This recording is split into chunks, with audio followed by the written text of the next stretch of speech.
अपन channel SCS Mithila के करू subscribe और बेल बटन जरूर दबा दिया ताकि हर खबर सबसे पहले पहुंचे अहां तक। नमस्कार, अहाँ सब देख रहे छी एससीएस मिथिला। हम छी कमलेंद्र झा और खबर के शुरुआत करी और बात करी दरभंगा के पुरान एसएसपी रहल और नया में डीआईजी बन के आयल बाबू राम के, जे दरभंगा के नव डीआईजी के पद पर अपन पदभार ग्रहण कर लेलन और ऐलान कलन जे हमरा एरिया में मतलब एहि प्रक्षेत्र में अपराधी सभक आब खैर नहीं है। मिथिला क्षेत्र के नवनियुक्त पुलिस उप महानिरीक्षक बाबूराम दरभंगा पहुँच कर अपन पदभार ग्रहण कर लेलन। ओ कहलन जे मिथिला क्षेत्र में अपराधी के आब कोनो खैर नहीं है। जानकारी के लिए बता दी जे ई वह बाबूराम है जे लगभग 2 वर्ष पहले दरभंगा के एसएसपी चला। आब वो दरभंगा के नवनियुक्त पुलिस उप महानिरीक्षक बनकर ऐलान और अपन पदभार ग्रहण कलन। पदभार ग्रहण करे के बाद अपन पहिल वक्तव्य में वो कहलन जे अपराध पर लगाम लगेना हमर प्राथमिकता है। दरभंगा में एक बार फिर से बाबूराम के नियुक्ति से दरभंगा के लोग में जरूर आस जगल हन, लेकिन क्राइम के स्तर जे हिसाब से काफ़ी हाई भ गेल हन। एहन में बाबूराम के लिए परीक्षा के घड़ी है जे ओ क्राइम के स्तर के केना नीचा लावे छै, फरियादी सबके फरियाद पर उचित कार्रवाई होइत अछि और कहिया तक दरभंगा अपराध मुक्त भ सकैत अछि, ई सब आबै वाला समय बताएत।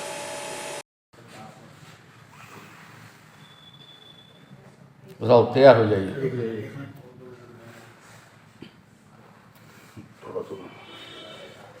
जी सर, दरभंगा की पुनः एक बार फिर कमान मिला है। दरभंगा आपकी चिर परिचित जगह है, खुद में भी यहाँ रह चुके हैं। क्या अपेक्षा होगी दरभंगा के जनताओं से, क्या आपकी? अपराध नियंत्रण और विधि व्यवस्था संधारण तो सर्वोच्च प्राथमिकता रहती ही है। इधर पिछले कुछ समय में पुलिस मुख्यालय ने काफ़ी विषयों पर निर्देश निर्गत किए हैं, जिसमें ट्रैफिक और साइबर थाना की वर्किंग, सभी थानों की कार्य प्रणाली की समीक्षा और जो सिर पर चुनाव है, आगामी चुनाव को लेकर तैयारियाँ, इन सभी विषयों पर लगातार तीनों जिला से वार्ता करके जो पुलिस हेडक्वार्टर के निर्देश हैं उनके अनुरूप काम कराया जाएगा। सर, यहाँ आप खुद में भी रह चुके हैं। ट्रैफिक की समस्या शहर के लोगों को निदान नहीं मिल पा रही है, खास करके कलेक्ट्रेट के सामने मोटरसाइकिल आम जाम की सामना करना पड़ता है। उसके लिए क्या कदम उठाएंगे? शहर में हालांकि काफ़ी कंजेस्टेड है, काफ़ी भीड़ भाड़ वाला रास्ते हैं, लेकिन उस पर जहाँ भी संभावना है कि अतिक्रमण कम से कम किया जा सके, जो ठेले वाले हैं, टेम्पो वाले हैं, उनको रेगुलेट करके उसमें पूरी कोशिश की जाएगी कि ट्रैफिक को स्मूथ किया जाए। सर, जिस तरह देखा जाता था कि जब आप कप्तान थे उस समय में कहा जाता था बाबूराम आ जाएंगे नहीं तो भागो यहाँ से, तो क्या अभी भी फिर उसी तरह की पुलिसिंग चलेगी? देखिए, ऐसी भागने वाली ऐसी तो कोई बात नहीं है, लेकिन सबसे वार्ता करके उनको समझाने की कोशिश की जाएगी। एसएसपी से मैं बात करूँगा इस बारे में। पहले भी यहाँ पर इस तरह की कोशिश की गई थी, उसका काफ़ी सकारात्मक प्रभाव भी पड़ा था।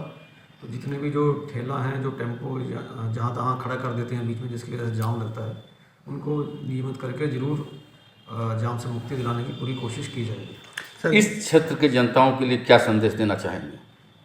पुलिस पर पूरी तरह से भरोसा रखें और पुलिस की अब मुख्यालय के निर्देश के आलोक में पुलिस कार्रवाई कर भी रही है। सभी पंचायत स्तर पर जो ग्रामीण लोग हैं उनके साथ में व्हाट्सएप ग्रुप भी बनाए गए हैं ताकि लगातार फीडबैक जनता का लिया जा सके और सभी लोग अपने यहाँ बैठ के ऑफिस में जनता दरबार भी करते हैं ताकि लोगों की समस्याओं को सुन के उसका त्वरित समाधान किया जा सके। तो पूरी कोशिश होगी कि कोई भी व्यक्ति अगर किसी भी रीजन से पीड़ित है, पुलिस के किसी भी स्तर पर अगर उसकी कोई सुनवाई नहीं हो रही है तो ऐसे लोगों को त्वरित न्याय मिले। और जो जेल के बाहर जो अपराधी हैं उन पर नज़र रखने के लिए मुख्यालय का विशेष निर्देश है ताकि कहीं पर भी अपराध की कोई बड़ी घटना कारित ना होने पाए। सर, इधर 2-3 सालों से देखा गया गोलीबारी की बहुत ही ज़्यादा संभावना चल रही है, तो इस पर किस तरह से अंकुश रखेंगे आप? सभी थाना पे अपराधियों की सूची मुझे विश्वास है जरूर बनी हुई होगी, पहले भी बनी हुई थी, बीच बीच में उसको अद्यतन कराया जाता है और जितने लोग वांछित हैं उनकी भी सूची बनी हुई है। सभी थाना ने और जिला ने अपनी टॉप 10 जो मोस्ट वांटेड अपराधी हैं उनकी भी सूची बनाई गई है। अभी मुख्यालय ने पुरस्कार की राशि में काफ़ी वृद्धि की है, तो ऐसे जो अपराधी हैं जो फरार चल रहे हैं उनकी गिरफ्तारी के लिए उन पर बड़ी राशि का पुरस्कार घोषित किया जाएगा और उसकी जो सूचना है वो गांव-गांव तक पहुंचाई जाएगी ताकि आम लोगों का इसमें सहयोग मिल सके। तो आम लोगों के साथ लगातार जनसंपर्क करके एक अच्छा विश्वास का वातावरण कायम करने की पूरी कोशिश की जाएगी। सर शराब माफियाओं के लिए किस तरह का संदेश देंगे? शराब माफिया के विरुद्ध कार्रवाई लगातार प्राथमिकता सूची में रहता है। खासकर जो बड़े माफिया हैं, बड़े सप्लायर हैं, तो उनके विरुद्ध लगातार कार्रवाई जारी रहेगी। सर भू माफिया देखते हैं काफ़ी सक्रिय है। आपपुर में भी जो वरीय पुलिस अधीक्षक थे उस समय से अभी तक भू माफिया पर लगाम नहीं लग रहे हैं, इसके लिए क्या कदम उठाएंगे सर? इस बारे में तीनों जिला से बात कर लेंगे और जहाँ पर भी इस तरह के लोग हैं जो भू माफिया के रूप में गलत गैरकानूनी काम में लगे हुए हैं या लोगों की ज़मीन हड़पते हैं या फिर हिंसा या डराने धमकाने के काम में लगे हैं, तो ऐसे लोगों का जो भी मामला सामने आएगा उसमें कड़ी कानूनी कार्रवाई की जाएगी। सर आपके द्वारा गुड्डा पंजीकरण बनाया गया था, उस काम भी अच्छा हुआ, लेकिन आपके जाने के बाद वो ठप पड़ गया, तो क्या उसकी फिर से संचालन करें? इसमें तो मुख्यालय का बीच बीच में निर्देश भी आता रहता है और समीक्षा होती रहती है कि जो भी अपराधी लोग हैं, जो गुंडा एलिमेंट हैं, उनका गुंडा पंजी में नाम डाला जाए और उन पर निगरानी की कार्रवाई भी की जाए। तो उसमें कार्रवाई की जा रही होगी, हम लोग समीक्षा करेंगे इसकी भी। जब आप यहाँ वरीय पुलिस अधीक्षक थे उस समय में पुलिस बस चलती थी रात को, लेकिन वो अब बंद हो चुका है, क्या आप पुनः चलवाने का प्रयास करेंगे? देखिए बहुत सारे इशू ऐसे हैं जो एसपी के लेवल से एड्रेस होने चाहिए, लेकिन जहाँ मेरे हस्तक्षेप की या उनको सलाह देने की जरूरत है तो उस पर भी हम लोग विचार करेंगे। Thank you. दरभंगा के जाने माने शिशु रोग विशेषज्ञ डॉक्टर ओम प्रकाश के FRCP अवार्ड से नवाजल गेल हन। दरभंगा के प्रसिद्ध शिशु रोग विशेषज्ञ डॉक्टर ओम प्रकाश के डिग्री में अब एक नया डिग्री से हो ऐड हो गया। अब वो FRCP लंदन से हो लिखता और आई डिग्री के उपयोग कर सकता। FRCP प्राप्त केला के बाद डॉक्टर सुशील कुमार उनका सम्मानित कलन, पाक चादर से उनका सम्मानित कलन और आई गौरवपूर्ण बात के लेल वो काफ़ी हर्ष व्यक्त कलन। वो डॉक्टर ओम प्रकाश के एक लेल बधाई भी दिलन। मुझे ज्ञात हुआ कि डॉक्टर ओम प्रकाश को FRCP लंदन की उपाधि से नवाजा गया है, जो कि मिथिला के लिए बहुत गौरव की बात है।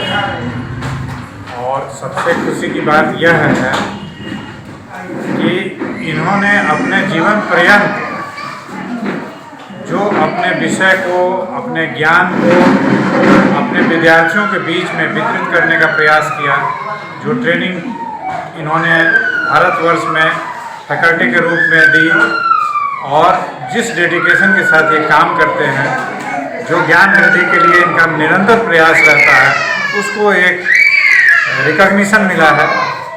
यह एक अत्यंत खुशी की बात है। बॉलीवुड के एक गीत छल, ये तेरा घर ये मेरा घर, ये घर बहुत अजीब है।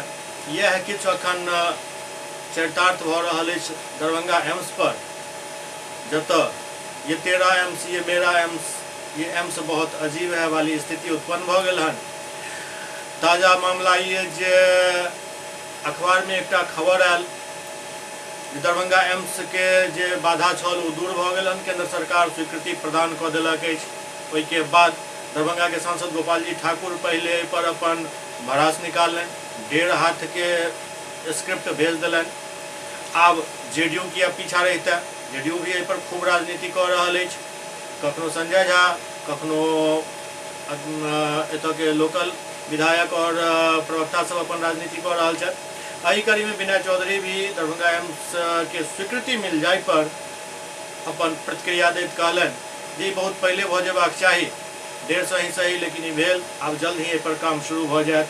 दरभंगा एम्स के शोभन वाला जमीन के केंद्र सरकार के स्वीकृति मिल जाय के बाद जेडीयू के तरफ से कहल जा रहा है, अखबार में भी खबर आबि चुकल है। अब दरभंगा के बेनीपुर के विधायक विनय चौधरी एहि पर कहलन हन जी बहुत पहले भ जेबाक चाही, लेकिन चलू देर से आयल दुरुस्त आयल। अब जहन स्वीकृति मिल गई हन तो जल्द ही एहि पर काम शुरू हो जाए। केंद्र सरकार के शर्त में दरभंगा एम्स के 4 लेन कनेक्टिविटी, जमीन समतल को बिजली और पानी की आपूर्ति बहाल के नए शामिल छल। हम लोग तो बहुत दिन से ये चाह रहे थे कि उसकी सहमति मिल जाए। 11-12 महीना उसमें देने में जो समय लग गया है, नहीं तो अभी हमको तो लगता है कि अभी तक उसका शिलान्यास समारोह में हम लोग भाग लेते हैं। बहरहाल सहमति उन्होंने दे दिया, स्वीकृति दे दी है। बहुत जल्द उसमें मिट्टी का कार्य प्रारंभ कर देंगे। अभी हाल में हमारे मुख्यमंत्री जी आए थे, दरभंगा DMCH के लिए 2100 बेड का शिलान्यास उन्होंने किया। ये दरभंगा वासी के लिए तो सुख का दिन है कि एक तरफ 2100 दरभंगा DMCH को भी मिल गया बेड और एम्स भी दूसरा हमको मिल गया। ये तो दरभंगा वासी को दो सुविधा मिल गई है, इससे अच्छी बात क्या हो सकती है। ये अच्छा हुआ है कि अब मिल गया है। हम लोग जल्द ही, हम लोग तो कहते ही थे कि हम लोग को जल्दी से स्वीकृति दे दीजिए। हम लोगों ने तो टेंडर प्रक्रिया भी प्रारंभ कर रखा है। अब ये स्वीकृति मिल गई है, सब कुछ डिजाइन वगैरह की सहमति मिल गई है। हम लोग टेंडर को अंतिम रूप का दे करके जल्द से जल्द उस पर काम प्रारंभ कर देंगे ताकि एम्स का निर्माण वहाँ पर जल्द हो जाए। दरभंगा में चल रहा Brajesh Singh memorial cricket tournament में आरा के आलोक 6 बॉल पर 6 छक्का मार कर कीर्तिमान बनेलन। Tennis ball cricket association of Darbhanga के तत्वावधान में आनंद मार्बल द्वारा Brajesh Singh memorial cricket tournament के भव्य आयोजन नागेंद्र झा स्टेडियम में कराल जा रहा है। टूर्नामेंट के उद्घाटन सत्र में दरभंगा के सिटी एसपी सागर कुमार झा पहुंचला और विधिवत शुभारंभ कलन। एहि अवसर पर tennis ball cricket association of Bihar के अध्यक्ष चंद्रकांत झा द्वारा अतिथि के मिथिला परंपरा के अनुसार पाग चादर से सम्मानित किया गया। ओते टूर्नामेंट में भाग लेने वाला खिलाड़ी के साथ परिचय भी नगर पुलिस अधीक्षक प्राप्त कलन। टूर्नामेंट के पहल मैच अररिया और द्वारका नगर मुजफ्फरपुर के बीच खेलल गया। टॉस जीतकर अररिया पहले क्षेत्र रक्षण के फैसला केलक। ओते मुजफ्फरपुर के टीम पहले बल्लेबाजी करत निर्धारित 12 ओवर में 7 विकेट पर 152 रन के स्कोर खड़ा केलक।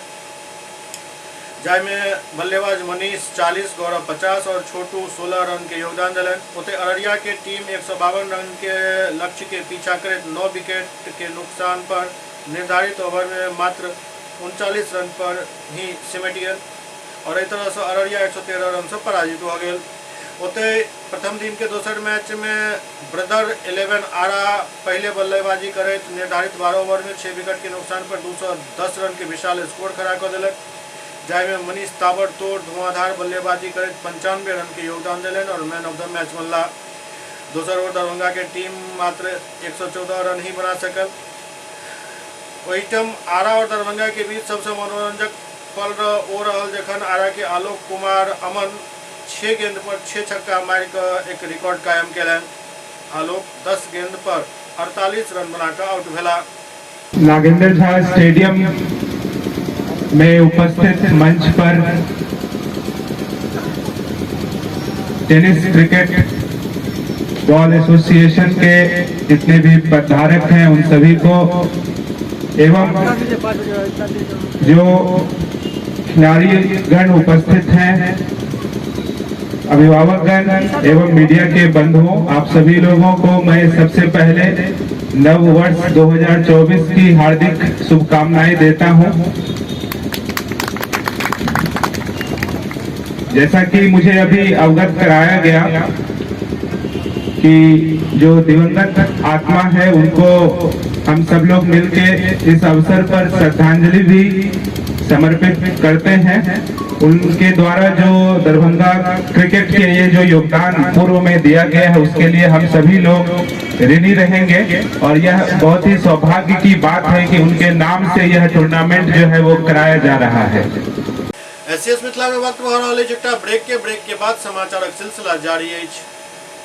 विजय तिलकुट भंडार, मशरफ बाजार, टावर चौक, दरभंगा। स्वाद ऐसा कि याद रहे हमेशा। हमारे यहाँ गया के मशहूर कारीगरों द्वारा खास्ता एवं स्वादिष्ट तिलकुट तैयार किया जाता है। यहाँ के गजक, गुड़, खोआ और दूध मेवा केसर युक्त तिलकुट यहाँ की विशेषता है। नए साल की शुभकामनाओं के साथ आपका विश्वसनीय प्रतिष्ठान विजय तिलकुट भंडार।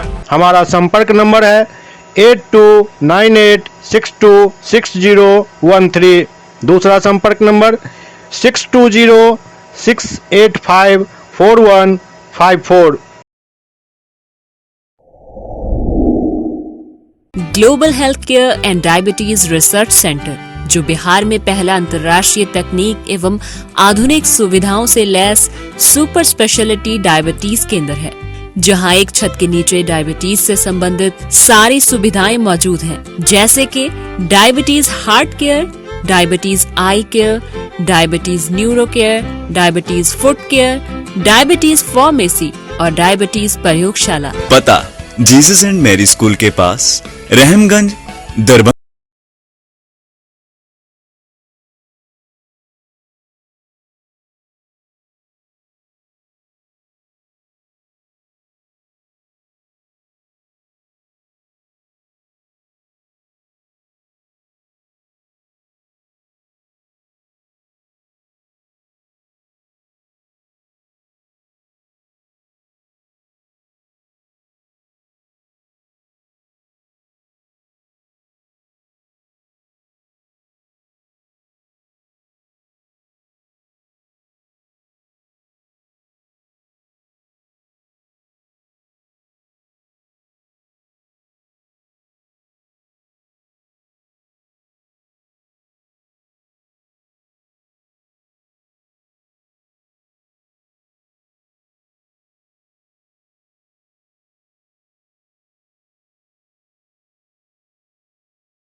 अनावश्यक खर्च करने से बचें।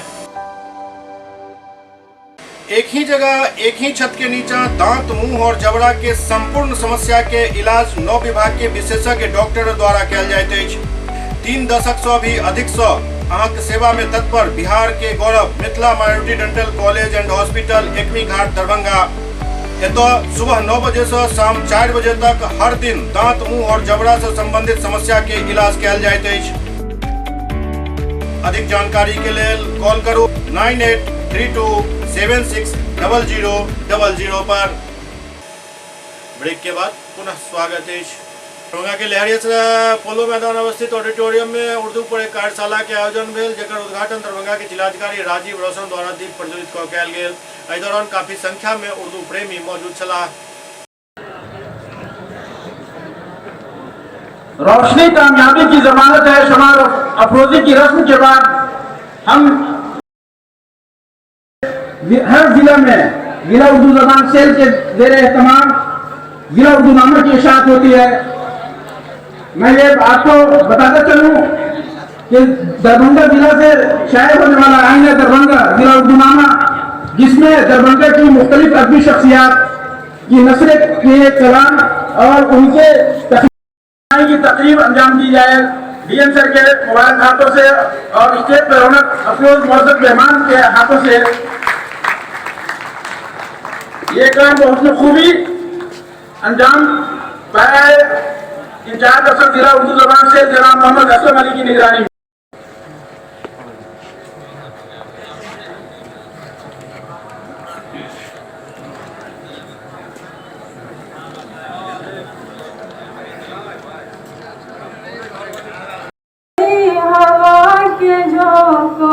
से जिसके दिल की कली खिली है, जो शेर नगमा के गुलजारों में आज कोयल सी कूकती है।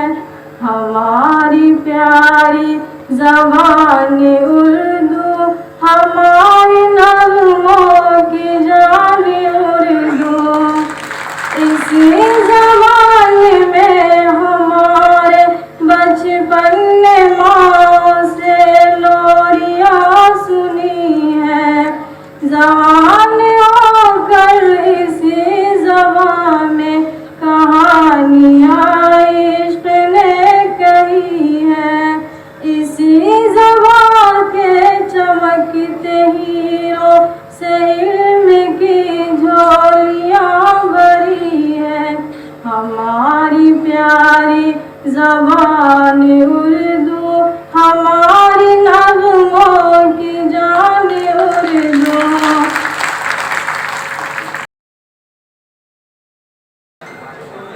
खास करके हमारे जिला मजिस्ट्रेट साहब, एडीएम सर, मोहतरमा एसडीओ साहिबा और जिले के तमाम अफसरान,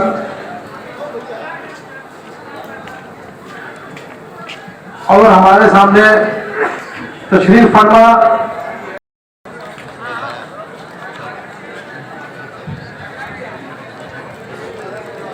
बहुत बहुत शुक्रिया।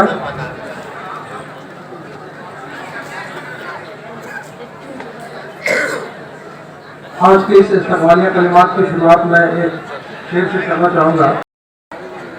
एडीएम सर और इतनी मोहतरमा के अलावा मुख्तलिफ ब्लॉक से आए हुए तमाम उर्दू असातिज़ा का सभी रकम से शुक्रिया अदा करते हैं।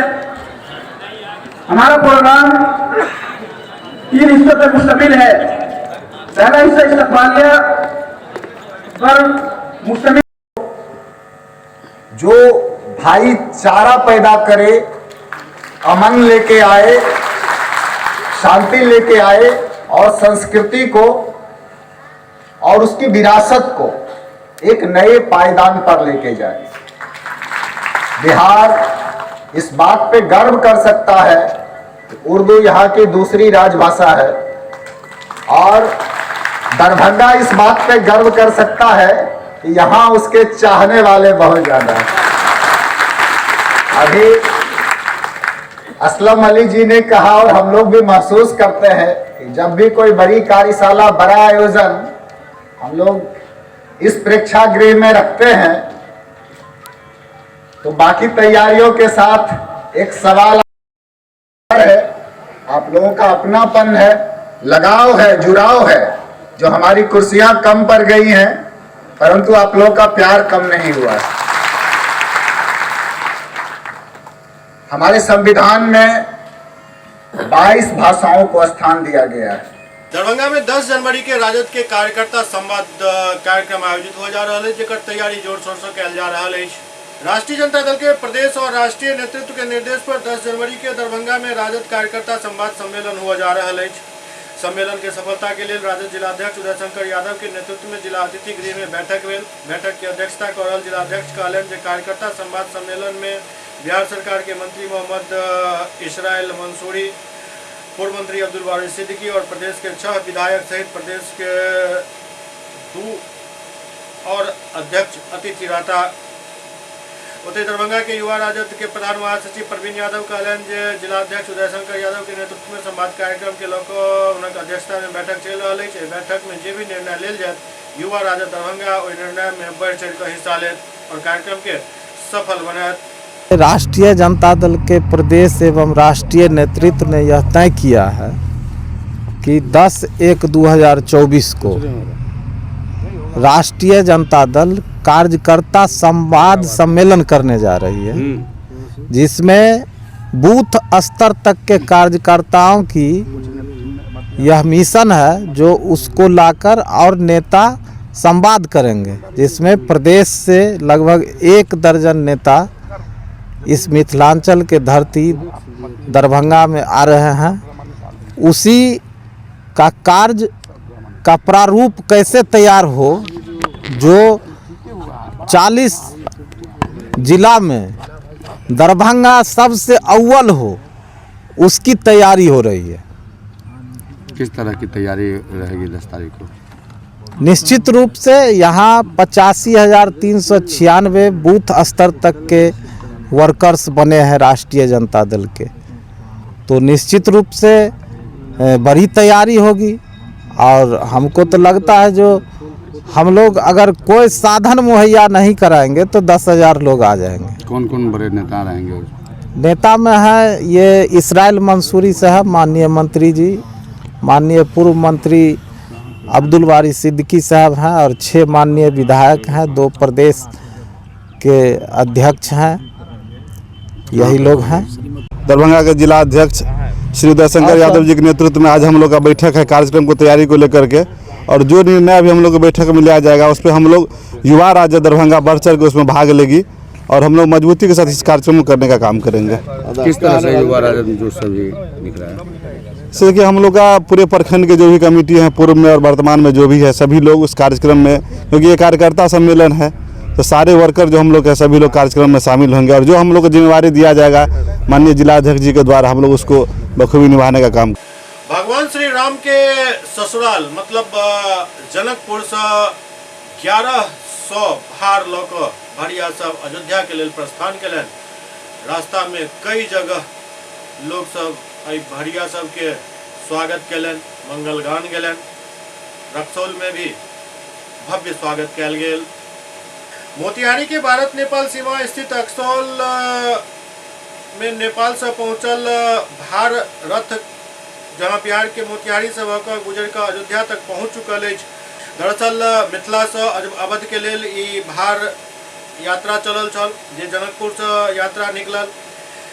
1100 भार में शामिल चल, जाहिमे टिकरी, पिरिकिया, खाजा, लड्डू, भगवान के लेल तीर धनुष चांदी के, के अलावे स्वर्ण आभूषण और कई उपहार भार में गेल हन।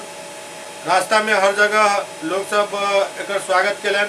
रक्सौल में स्वागत के लिए स्थानीय सांसद डॉक्टर संजय जायसवाल, विधायक प्रमोद कुमार सिन्हा एवं बजरंग दल और विश्व हिंदू परिषद के नगर संयोजक दिग्विजय पार्थ, सीमा जागरण मंच के महेश अग्रवाल, भारत विकास परिषद के उमेश सिकारिया, बीजेपी नेता इंजीनियर जितेंद्र कुमार, राकेश कुशवाहा, राजकिशोर राय, गणेश मस्करा, पूर्णिमा भारती, कन्हैया सर्राफ, अशोक वैद्य के साथ हजारों रक्सौल नगरवासी एवं वीरगंज नगरवासी भारतीय सीमा के रास्ते भार जहिना पहुंचल स्वागत कलन, फूल वर्षा कलन, फूल माला पहिरा कर सबके हौसला बढ़ेलन।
सियावर रामचंद्र की जय,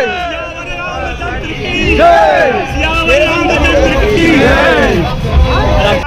भगवान श्री राम की प्राण प्रतिष्ठा हो रही है तो उनके ससुराल से भार आ रहा है। हम राम भक्त यहाँ पर सीमा पर उनके स्वागत के लिए खड़ा है। बताइए महेश अग्रवाल ये जो यात्रा है उसके बारे में बताइए।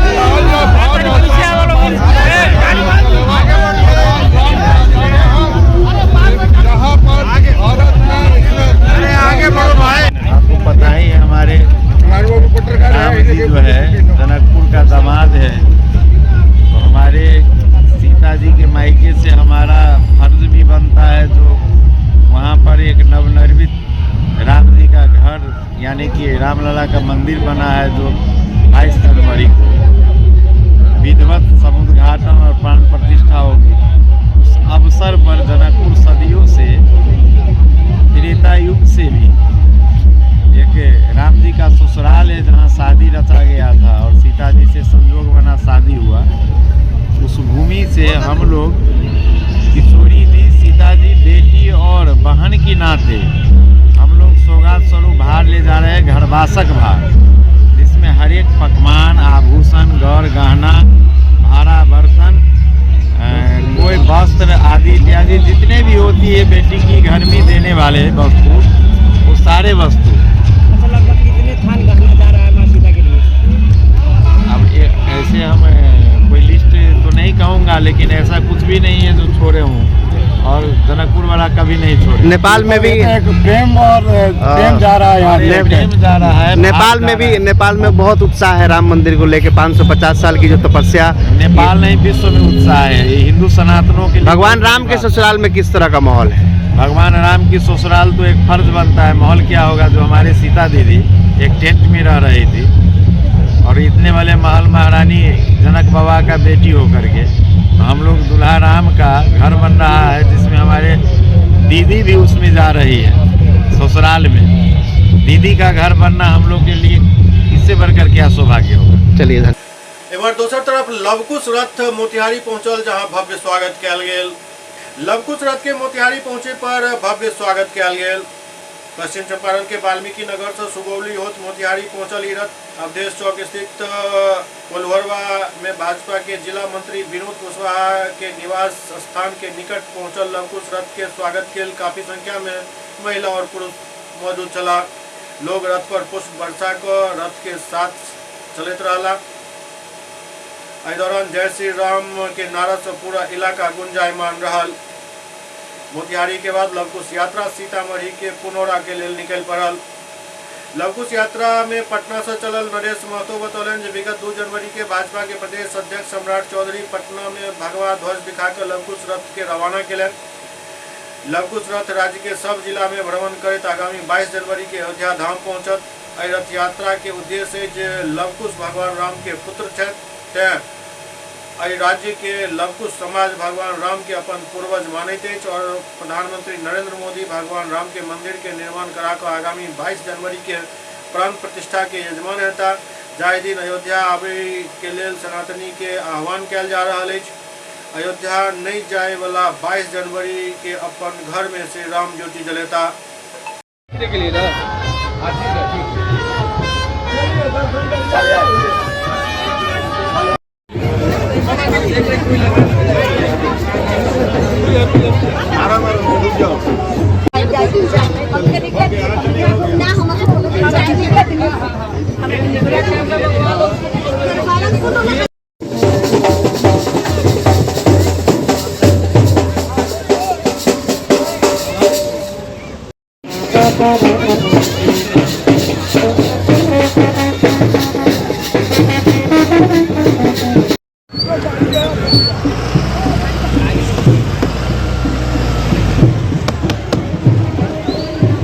अरे खोल दीजिए।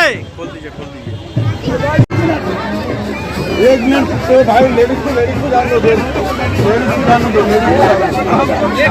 बात में देख लेना, मना करो।